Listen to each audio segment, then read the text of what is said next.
మహిళా డిగ్రీ కళాశాల జగిత్యాల తెలుగు విభాగం రాపర్తి శ్రీనివాస్ సహాయ ఆచార్యులు తెలుగు తీసుకున్నటువంటి పాఠ్యాంశము డిగ్రీ ప్రథమ సంవత్సరం మొదటి సెమిస్టర్లోంచి ఆధునిక కవిత్వం నుంచి తీసుకోవడం జరిగింది. పాఠ్యాంశం పేరు గంగిరెద్దు. కవి పల్లా దుర్గయ్య. కవిగారి ఛాయాచిత్రం ఇది. నిరాడంబరమైనటువంటి గొప్ప విద్వత్తు కలిగినటువంటి కవిగా పేరు పొందినటువంటి పల్లా దుర్గయ్య గారు వరంగల్ జిల్లాలో ఉన్నటువంటి మడికొండ అనే గ్రామంలో 1916లో జన్మించారు. వీరు ఉస్మానియా విశ్వవిద్యాలయంలో తెలుగు ఎంఏ ప్రారంభించిన సంవత్సరంలో ఆ డిగ్రీని తీసుకున్నటువంటి తొలి విద్యార్థిగా ఉస్మానియా చరిత్రలో నిలిచిపోయినటువంటి వ్యక్తి. వీరు 42లో ఎంఏ తెలుగు పూర్తి చేసుకున్న తర్వాత 60లో ప్రబంధ వాంగ్మయ వికాసం అనేటువంటి అంశం పైన పరిశోధన చేసి డాక్టరేట్ పొందారు. ఆ తర్వాత ఉస్మానియా విశ్వవిద్యాలయంలో ఉన్నటువంటి తెలుగు శాఖలో అధ్యాపకులుగా పనిచేసి 67లో ఉద్యోగ విరమణ చేయడం జరిగింది. కేవలం ఉస్మానియా విశ్వవిద్యాలయంలో అధ్యాపకునిగానే కాకుండా వీరు శ్రీ కృష్ణదేవరాయాంధ్ర భాషా నిలయం, ఆంధ్ర సారస్వత పరిషత్తు, తెలంగాణ రచయితల సంఘం మొదలైనటువంటి సంస్థలతోని కలిసిమెలిసి పనిచేస్తూ తెలంగాణలో ఉన్నటువంటి తెలుగు సాహిత్య చైతన్యం నిరంతరంగా ఉండే విధంగా సాహిత్య కృషి చేసినటువంటి గొప్ప వ్యక్తి. 1956లో గంగిరెద్దు అనేటువంటి కావ్యం వీరు వెలువరించారు. అదే కాకుండా పాలవెల్లి అనే పేరు కలిగినటువంటి మరొక ఖండకావ్యం కూడా వీరు రచించారు. కేవలం కావ్యాలు ఖండకావ్యాలే కాకుండా చతురవచోనిధి, తర్వాత అల్లసాని పెద్దన అనేటువంటి 2 విమర్శా గ్రంథాలను వీరు రచించారు. తెలుగులో పద్యాన్ని గేయాన్ని చాలా సులభంగా రాయగలిగినటువంటి సమర్థులు వీరు. తెలంగాణలో ఉన్నటువంటి ముఖ్యంగా పల్లెటూళ్ళలో ఉన్నటువంటి ఆణిముత్యాల్లాంటి గొప్పవైనటువంటి పలుకుబళ్లను, నానుడులను తీసుకొని సందర్భోచితంగా తన కావ్యంలో వాడుతూ ఆ కావ్య గౌరవాన్ని పెంపొందించే విధంగా కృషి చేశారు. వీరి గురించి సి నారాయణ రెడ్డి గారు ఈ విధంగా అంటారు: తెలంగాణ జనపదాల్లో వాడుకలో ఉన్న ఆణిముత్యాల వంటి నానుడులను, పగడాల వంటి పలుకుబళ్లను సందర్భోచితంగా కూర్చి కావ్యహారానికి సౌందర్యం అందించడంలో విశిష్ట స్థానం ఉన్నది అని చెప్పి పల్లా దుర్గయ్యను డాక్టర్ సి నారాయణ రెడ్డి గారు అభినందించారు. ఇక గంగిరెద్దు అనేటువంటి పాఠ్యభాగం నేపథ్యం విషయానికి వస్తే, ఇది ఒక వృత్తికి సంబంధించినటువంటి కళ. సంచార జీవితం గడిపేటువంటి వ్యక్తులు ఇది ఒక కులంగా కూడా నేడు పిలువబడుతుంది. గంగిరెద్దుల వాళ్ళు అని చెప్పి అంటుంటారు. వాళ్ళు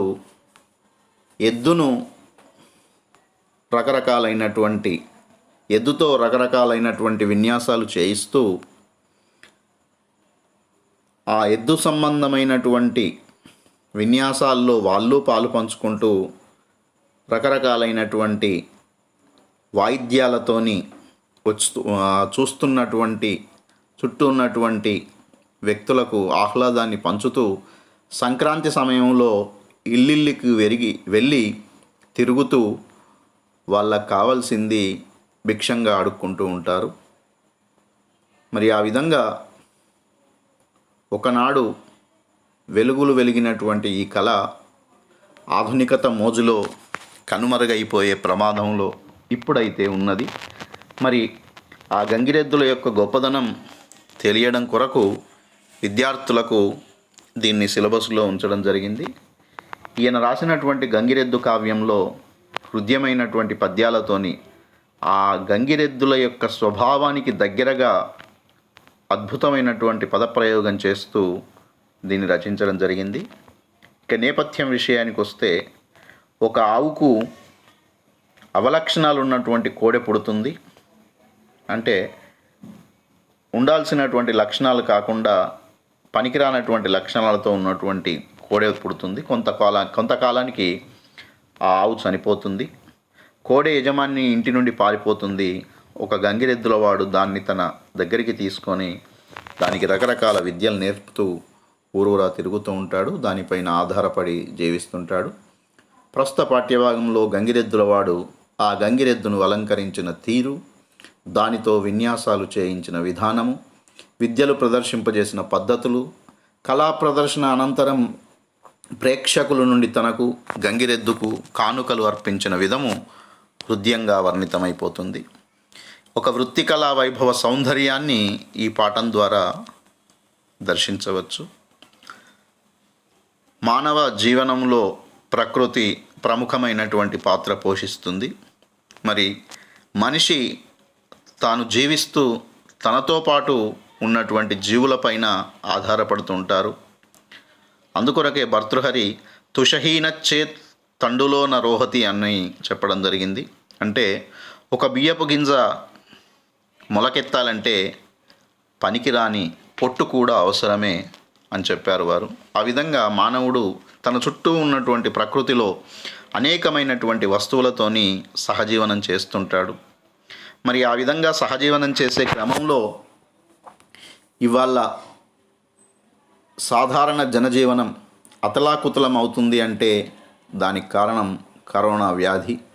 మరి ఈ కరోనా వ్యాధి రావడానికి ప్రధానమైనటువంటి కారణము జంతువులను తినే అలవాటు ఉన్నటువంటి వ్యక్తుల ద్వారా జంతువుల నుంచి ఆ వైరస్ మనుషుల్లోకి వ్యాపించి తద్వారా మానవ మనుగడనే ప్రశ్నార్థకం చేసే క్రమంలో ఎందరో మంది గొప్పవాళ్లను బలి తీసుకుంటున్నటువంటి కరోనా మహమ్మారి ప్రకృతిలో మానవుడు చేస్తున్నటువంటి వికృత చేష్టలకు తార్కాణంగా చెప్పొచ్చు. మరి సహజీవనం చేస్తూ ప్రకృతిలో ఉన్నటువంటి మిగతా వాటిపైన ఆధారపడుతూ జీవకారుణ్య అంశాలు కూడా ఉండాలి.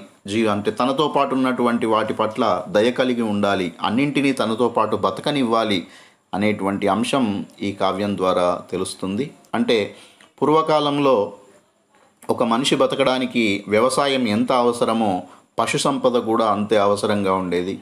పశు సంపద ద్వారా పాలు, తద్వారా పెరుగు, తద్వారా జీవన భృతి కూడా పొందుతూ చాలామంది జీవించడం జరిగింది. మరి ఆ విధంగా గంగిరెద్దు అనేటువంటి కావ్యం నుంచి ప్రస్తుత పాఠ్యాంశం తీసుకోవడం జరిగింది. చాలా సులభమైనటువంటి పదాల్లో స్వభావానికి అంటే సాధారణమైనటువంటి పామరులు కూడా అర్థం చేసుకునేంత సాధారణ పదాలతోని వీరు రచన చేశారు. అంత బసవని కన్నుల గంత కట్టి తాను మందిలో చొరబడి తాగి నిలిచి బసవనాయని పిలువ సవ్వడిని బట్టి వాని దరిచేరే ఎద్దు వహ్వాయనంగా. ఆ గంగిరెద్దుల వాడు ఆ గంగిరెద్దును ఈ పాఠ్యాంశంలో గమనిస్తే కవి ఈ గంగిరెద్దును ఎక్కడ కూడా ఎద్దు అని చెప్పడు. ప్రతిసారి బసవన్న బసవన్న అని వాడుతుంటాడు. అంటే ఎద్దును తెలంగాణలో బసవడు అని పిలుస్తారు. నందీశ్వరుని అవతారంగా భావిస్తుంటారు. ఆ విధంగా వీరశైవ మత సంప్రదాయంలో బసవడు అనేటువంటి వ్యక్తి నంది అవతారంగా భావిస్తూ గొప్పవాడు కావడం జరిగింది. ఆ బసవనను స్మరిస్తూ పాల్కురికి సోమన గారు బసవ పురాణం రాయడం జరిగింది. మరి ఆ విధంగా నందీశ్వరుని యొక్క అవతారంగా భావిస్తూ ఎద్దును బసవడు అనేటువంటి మాటతో ఈ కావ్యంలో అంతటా వాడుతుంటాడు. మరి ఆ గంగిరెద్దు కన్నులకు గంతలు కట్టి అంటే వస్త్రాన్ని గుడ్డను అడ్డుగా కట్టి తాను మందిలో జొరబడి దాగి నిలిచి అందరూ జనం గుమిగూడినటువంటి పరిస్థితుల్లో జనం మధ్యలో ఎక్కన్నో దాక్కొని బసవనాయని పిలువ సవ్వడిని బట్టి వాని దరిచేరే ఎద్దు వహ్వాయనంగా. మరి ఆ జనంలో ఎక్కడో మూలల్లో దాక్కొని బసవన్న అని పిలిస్తే ఆ పిలుపు వచ్చినటువంటి శబ్దాన్ని బట్టి ఆ ఎద్దు వానిని చేరుతుంది. అందరూ వహ్వా వహ్వా అంటే గొప్ప, బాగుంది బాగుంది అని మెచ్చుకునే విధంగా ఆ ఎద్దు విన్యాసాలు చేస్తుంది. గంతలను విప్పి దాని శృంగముల మీద చేతులిడి కాళ్ళు మీదికి చేసి నిలిచే వానిమోయుచు కొమ్ముల బసవడురికే పదుగురది చూచి మెచ్చి చప్పట్లు సరగా. మరి ఎక్కడో జనం మధ్యలో ఉన్నటువంటి తన దగ్గరికి వచ్చినటువంటి ఆ ఎద్దు కళ్ళకున్నటువంటి గంతలను విప్పేసి దాని కొమ్ముల మీద చేతులు పెట్టి కాళ్ళు పైకి చేసి ఆ గంగిరెద్దులను ఆడించేటువంటి వాడు కాళ్ళు మీదికి చేసి చేతులు కొమ్ముల పైన పెట్టి నిల్చుంటే మరి వాణ్ణి మోస్తూ ఆ బసవడు ఉరుకుతూ ఉన్నాడు. అక్కడ ఉన్నటువంటి 10 మంది అంటే పదుగురది చూచి అంటే ఇక్కడ చుట్టూ ఉన్నటువంటి జనము ఆ దృశ్యాన్ని, సజీవమైనటువంటి గొప్ప విన్యాసాన్ని చూసి సంతోషంతో చప్పట్లు కొడుతున్నారు, కరతాళ ధ్వనులు చేస్తున్నారు అని చెప్పి ఈ పద్యంలో వివరించాడు. పిదప గంగెడ్లవాడు డోలదిమి పట్టి వెల్లకిల పండుకొనే అంత వెనుక కాళ్ళు వాని తొడలపై ముంగాళ్ళు వక్షమందు ఉంచి బసవన ఊపిరిలుగ్గబట్టే. ఇక్కడ దానికి సంబంధించినటువంటి ఒక చిత్రం కూడా ఉంచడం జరిగింది.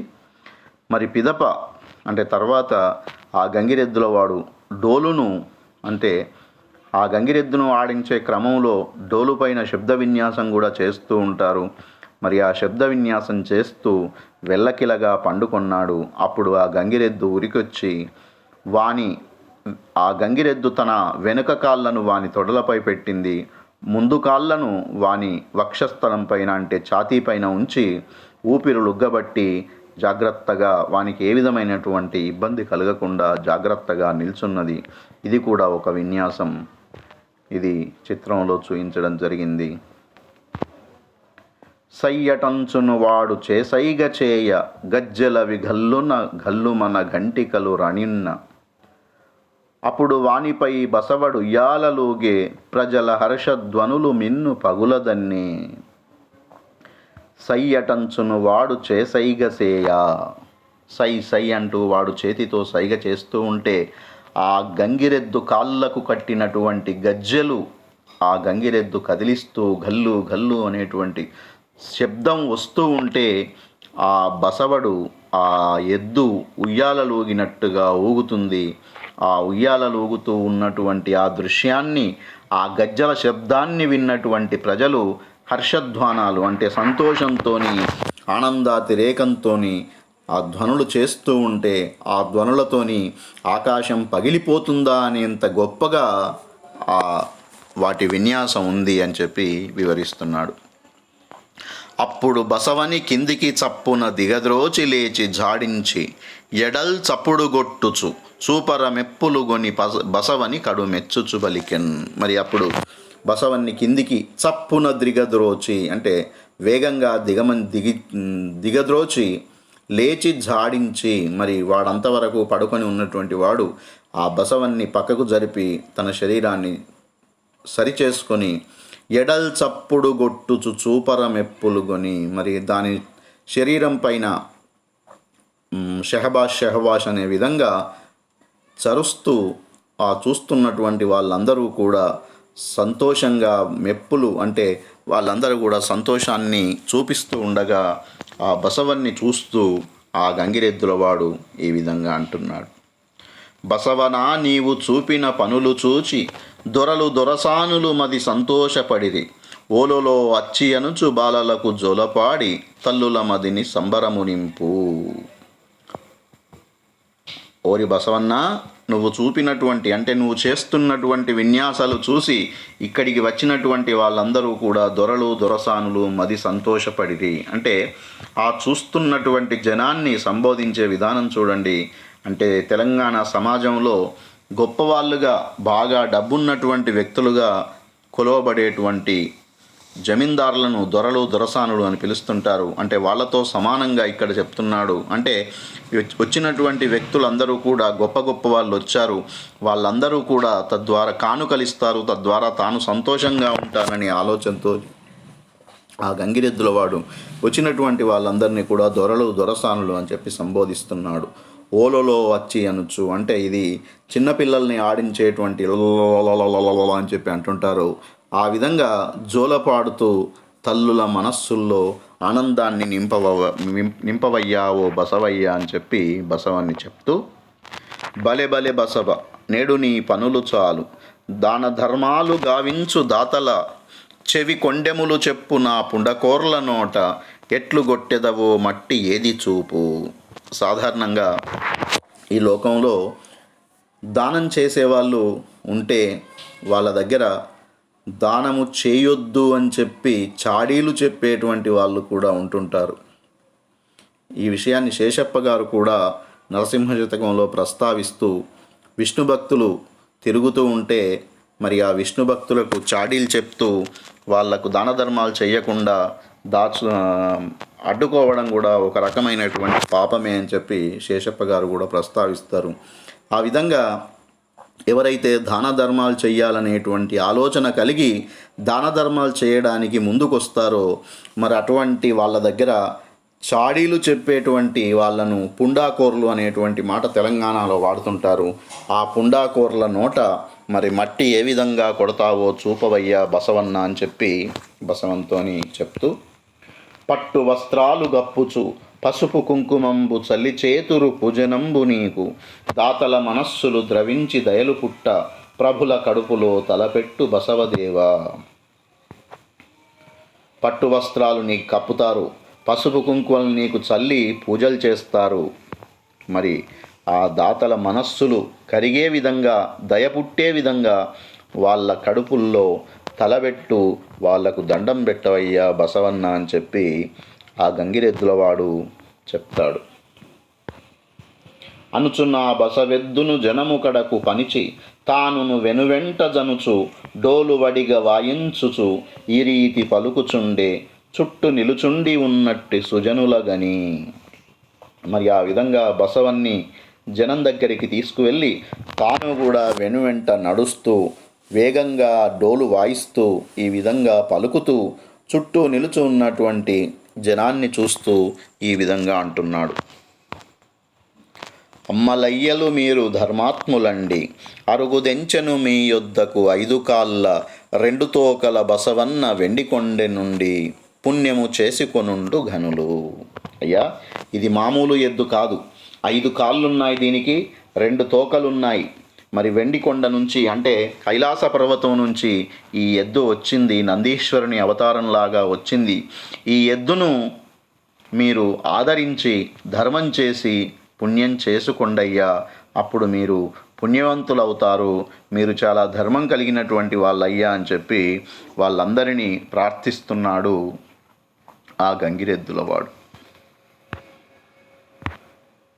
కట్టి విడిచిన చెమ్మట పుట్టములకు ఆశపడి కొంగు చాపితి ఆర్తివాడ, ఒక జరీదోతి ఒక రైక ఒక్క పంచె ఒక్క కండువా పాతది ఒసగిపొండు.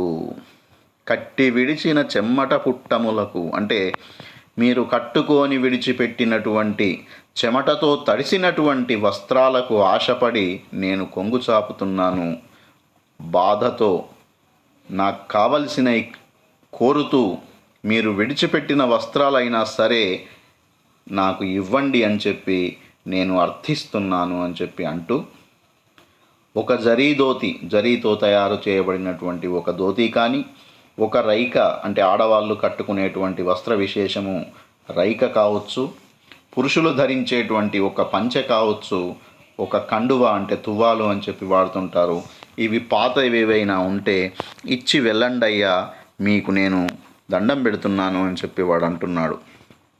అమ్మ ఒక చీర ఒక రైక అమ్మగారు, మంచిదొక్క నిషాని ఇప్పించు తల్లి, అమ్మ నీ పేరు మీద మా అయ్య పేరు మీద బసవన్న తన మేయి మీద దాల్చు.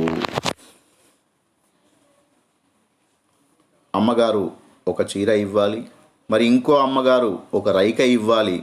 ఒక నిషాని అంటే ఉర్దూ పదం ఇది. నిషాన్ అనేది, నిషాని అంటే గుర్తు. అంటే మీ గుర్తుగా ఒక మంచి వస్త్రాన్ని నాకు ఇవ్వండమ్మా, ఆ వస్త్రాన్ని నేను జాగ్రత్తగా తీసుకెళ్ళి ఈ గంగిరెద్దుకు అలంకరిస్తాను. మరి దాన్ని అలంకరించిన ప్రతిసారి మీ పేరు, మీ ఇంటి వాళ్ళ పేర్లు గుర్తుకొస్తూ ఉంటాయి. చిరకాలంగా అవి నిలిచిపోతూ ఉంటాయి. మరి ఆ విధంగా మా బసవన్న వాటిని గుర్తు చేసుకుంటూ తన శరీరం మీద తాలుస్తాడు అని చెప్పి చెప్తున్నాడు. పల్లె పల్లెను ఊరూర పట్నములను దొరల దొరసాన్ల పేరు సంతోషపడుచు చెప్పుకొందెను. బీదలకెప్పుడేని ఇచ్చినది వ్యర్థము కపోదు మెచ్చుగనును. మరి పల్లె పల్లెలు తిరుగుతూ ఉంటాను, నేను ఊరు తిరుగుతూ ఉంటాను, పట్నాలు అన్నీ తిరుగుతూ ఉంటాను. మరి నాకెవరెవరైతే దానం చేస్తూ ఉంటారో ఆ దానం చేసినటువంటి వ్యక్తుల యొక్క పేర్లు చెప్పుకుంటూ సంతోషపడుతూ నేను వాళ్ళ దగ్గర తిరుగుతూ ఉంటాను. బీదలకు ఎప్పుడేని ఇచ్చినది వ్యర్థముగా పోదు. ఇది అందరికీ ఉపయోగపడేటువంటి మాటను కవిగారు ఇక్కడ చెప్పడం జరిగింది. ఇదే విధానాన్ని ఒక కవిగారు ఒక పద్యంలో, వాడిన చేల మీదట వర్షం కురిస్తే బాగుంటుందని, అది సముద్రంలో కురిస్తే ప్రయోజనం ఏముంటుందని, ఆ వాడిపోయినటువంటి చేల మీద కురిసినప్పుడే వర్షానికి సరి అయినటువంటి ప్రయోజకత్వం అనేటువంటి మాటను ఒక కవిగారు కూడా చెప్పడం జరిగింది. అదేవిధంగా ఇక్కడ కూడా ఈ పల్లా దుర్గయ్య గారు బీదలకు ఏదైనా గనక ఇస్తే అది ఎప్పటికి కూడా వ్యర్థమవ్వదు.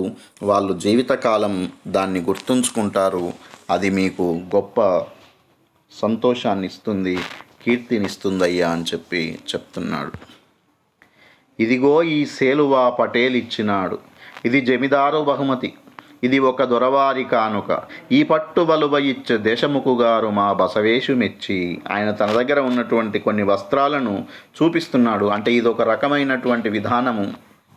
ఏంటి అంటే, ఎందరో మంది నాకు గొప్ప గొప్ప వాళ్ళు దానాలు చేశారు, మరి వాళ్ళతో పాటు మీరు కూడా దానం చేయండి, వాళ్ళ గురించి చెప్పినట్టుగా మీ గురించి కూడా తర్వాత చెప్తాను అని చెప్పి ఒక శాలువాను చూపిస్తూ ఈ శాలువాను ఒక పటేలు ఇచ్చినాడు. అంటే పటేలు అనేది ఈ కాపులో ఉన్నటువంటి వాళ్ళు పటేళ్ళు అని చెప్పి పిలుచుకుంటారు. మరి ఆ కులానికి చెందినటువంటి ఒక గొప్ప వ్యక్తి ఈ శాలువాని ఇచ్చాడు.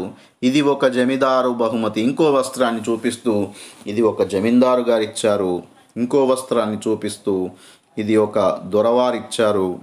మరి ఈ పట్టు వస్త్రాన్ని దేశ్ముఖ్ గారు ఇచ్చారు. అంటే ఆ రోజుల్లో తెలంగాణలో ఉన్నటువంటి కొన్ని పదవులను కూడా ఇక్కడ ఉదాహరిస్తున్నాడు. పటేల్, జమీందార్, అదేవిధంగా దేశ్ముఖ్, ఇటువంటి వారు 60-50 ప్రాంతంలో తెలంగాణలో పదవులు పొంది ప్రజలను హింస పెట్టినటువంటి వాళ్ళు ఉన్నారు, ప్రజలను సంతోషపెట్టినటువంటి వాళ్ళు ఉన్నారు. కానీ తెలంగాణలో ఉన్నటువంటి ఆ పద నైపుణ్యాన్ని, ఆ పదవులను ఇక్కడ ఉదహరిస్తున్నాడు ఈ పల్లా దుర్గయ్య గారు. దొరలు మాకిచ్చి వెంటనే మరిచిపోదురు, తమరెన్నడు మేము మరువము సామి, ముష్టివానికి ఇచ్చిన పూరి పుల్ల కూడా బంగారు బిల్లయ్యై కోడు పిదప. మరి దొరలు ఎంతోమంది గొప్పవాళ్ళు మాకిచ్చినటువంటి వస్తువులు ఇచ్చిన వెంటనే మర్చిపోతారు, కానీ మేం మాత్రం జీవితకాలం కూడా అది మర్చిపోము. ముష్టివానికి చేసినటువంటి దానము మళ్ళీ మనకు ఏదో రకంగా సంపదలాగా కూడుకుంటుంది. ఒక పూచిక పుల్ల అయినా సరే దానం చెయ్యండి.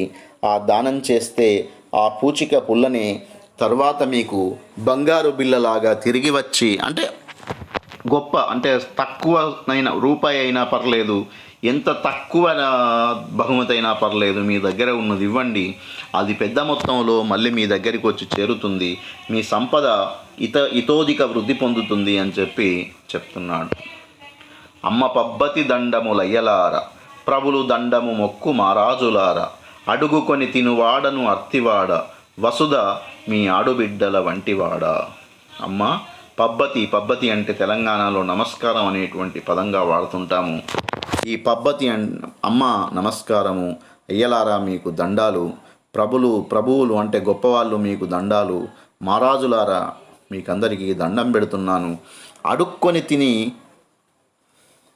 అంటే కావాలని కోరికతోని అడుక్కొని తింటున్నటువంటి వాడను, మీ ఆడుబిడ్డల వంటి వాడ. అంటే ఆడుబిడ్డ అనేది తల్లిగారి ఇంటి నుంచి ఎప్పుడూ ఆశిస్తూనే ఉంటుంది. అంటే ఇక్కడ ఏంటి అంటే ప్రేమతోని తన తల్లిగారింటి నుంచి ప్రేమతోని ఏదో ఒకటి కావాలనేటువంటి కోరికను ఆడబిడ్డ కలిగి ఉంటుంది.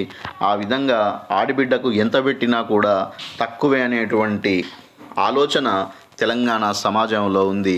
ఇంటి ఆడబిడ్డను దైవంతో సమానంగా చూస్తారు. ఇంటి ఆడబిడ్డకు రూపాయి గనక ఇచ్చినట్టయితే మళ్ళీ మనకు 10 రూపాయల లాభం వస్తుంది అనేటువంటి ఆలోచన కూడా చాలామందికి ఉంటుంది. అందుకొరకే పండగల సమయాల్లో, శుభకార్యాల సమయాల్లో ఇంటి ఆడబిడ్డను పిలిచి కట్నాలు పెట్టడం లాంటి సంప్రదాయం తెలంగాణలో చాలా చోట్ల కనబడుతుంది. ఇది కేవలం తెలంగాణలో కాదు, దాదాపు ప్రతి చోట కూడా ఇంటి ఆడబిడ్డను గౌరవించేటువంటి సంప్రదాయం కలిగి ఉంటుంది. మరి ఆ విధంగా ఆ ఆడబిడ్డకు పెట్టినటువంటి సంపద తిరిగి వస్తుందనేటువంటి నమ్మకమే కాకుండా ప్రేమ, మాధుర్యము మొదలైనటువంటివి ఆ కుటుంబంలో అలరారుతూ ఉంటాయి. ఆ విషయాన్ని కూడా ఇక్కడ ప్రస్తావిస్తున్నాడు కవి. అనుచుమ్రొక్కుచు తిరిగేడు యాచకునకు మెచ్చి మేమీది కండువల్ మేల్రుమాళ్ళు, పాత కోకలు రవికలు పైస కాని కాసు వీసములిచ్చే అక్కడి జనము. అక్కడ ఉన్నటువంటి జనము పూర్వకాలంలో రాజులు ఏ విధంగానైతే తక్షణమే తమ శరీరం పైన ఉన్నటువంటి బంగారు హారాన్ని, వస్త్రాలను ఏ విధంగానైతే దానం చేసేవాళ్ళో అదేవిధంగా ఈ గంగిరెద్దుల వాడు తిరుగుతూ ఉంటే అక్కడికి వచ్చినటువంటి జనములో ఉన్నటువంటి వాళ్ళు తమ శరీరం పైన ఉన్నటువంటి కండువలుంటే కండువలు తీసిస్తున్నారు, గొప్పవైనటువంటి రుమాలుంటే రుమాలు తీసిస్తున్నారు, ఇంట్లో ఉన్నటువంటి పాత వస్త్రాలు తీసుకొచ్చిస్తున్నారు, పాత రవికలు తీసుకొచ్చిస్తున్నారు, కాసులు, వీసములు అంటే డబ్బు దశకం, కాసు, వీసం అనేటువంటి మాటలు డబ్బుకు సంబంధించి వాడుతుంటారు. అంటే చేతిలో ఏది ఉంటే అది డబ్బు కావచ్చు, రూపాయలు కావచ్చు, పైసలు కావచ్చు, వీసెడు మన ఏదైనా పరిమాణ సంబంధమైనటువంటి ధాన్యం కావచ్చు, ఏది ఉంటే అది ఆ క్షణమే అక్కడనే జనం అందరూ కూడా వాడికి దానం చేస్తున్నారు. బసవనకు వెండి గిట్టల బదులుగా ఇదో పటుమటంచును ఒక దాత 25 ఈడే, దానిగని ఇచ్చే ఇంకొక దానకర్ణుడప్పుడు పైడి కొమ్ములకు 116. వేరొకరు చేసినటువంటి దానాన్ని కూడా ఇక్కడ ప్రస్తావిస్తున్నాడు. ఈ బసవన్నకు అంటే ఈ గంగిరెద్దుకు వెండి గిట్టలు తయారు చేయించుమని ఒక దాత 25 రూపాయలు ఇచ్చాడు, అంటే 25 రూపాయలు ఇచ్చాడు. దాన్ని చూసినటువంటి ఇంకో దానకర్ణుడు ఈ బసవన్నకు కొమ్ములకు బంగారు తాపడం చేయించు అని చెప్పి 116 రూపాయలు దానంగా ఇచ్చాడు. అంటే దానంగా ఇచ్చేటప్పుడు, కట్నంగా పెట్టేటప్పుడు 116 రూపాయలు కట్నం పెట్టడం అనేది ఒక సంప్రదాయంగా వస్తుంది. ఆ పద్ధతిని ఇక్కడ ప్రస్తావిస్తున్నాడు కవి. బంగారంతో తయారు చేసినటువంటి రేకులతోని ఆ కొమ్ములను తాపడం చేయించు అని చెప్పి ఇంకొక దానకర్ణుడు 116 రూపాయలు ఇచ్చాడయ్యా. ఈ విధంగా డబ్బును కూడా నాకు అనేక మంది ఇచ్చారు అని చెప్పి వాడు చెప్తున్నాడు. జాలి కలిగిన తల్లులు శక్తి కొలది మొంటెలను పోసి చేటల మోసికొనుచు వచ్చి జొన్నలు, బియ్యము, వంటకములు గంగిరెద్దుల వానికి ఒసంగి చనిరి. జాలి కలిగినటువంటి తల్లులు అంటే ఇంట్లో ఉన్నటువంటి ఆడవాళ్ళు, దయా జాలి కలిగినటువంటి వాళ్ళందరూ కూడా తమ శక్తి మేరకు మొంటె అంటే చిన్నగా ఉండేటువంటి చేటను మొంటె అంటుంటారు. మరి ఆ చిన్న చెట్లలోని ఆ చాటలను తీసుకొని వాటిల్లో ధాన్యం తీసుకొని పెద్ద పెద్ద చాట్లలో నింపుచూ కొంతమంది జొన్నలు తీసుకొచ్చి పెడుతున్నారు, కొంతమంది బియ్యం తీసుకొచ్చి పెడుతున్నారు, కొంతమంది ఇంట్లో ఉన్నటువంటి వంట ధాన్యాలు తీసుకొచ్చి పెడుతున్నారు. తమ దగ్గర ఏది ఉంటే అది ఆ గంగిరెద్దుల వానికి తీసుకొచ్చి ఇస్తున్నారు ఆ తల్లులు అని చెప్పి చెప్తున్నాడు. అంది వచ్చిన దానమ్ములంది మ్రొక్కి పెళ్ళుగా సంతసిల్లి ఆ బిచ్చగాడు, తల్లుల కడుపుల 5వ తనములెప్పుడు మంచిగా దేవుడుంచ దీవించి మరియు.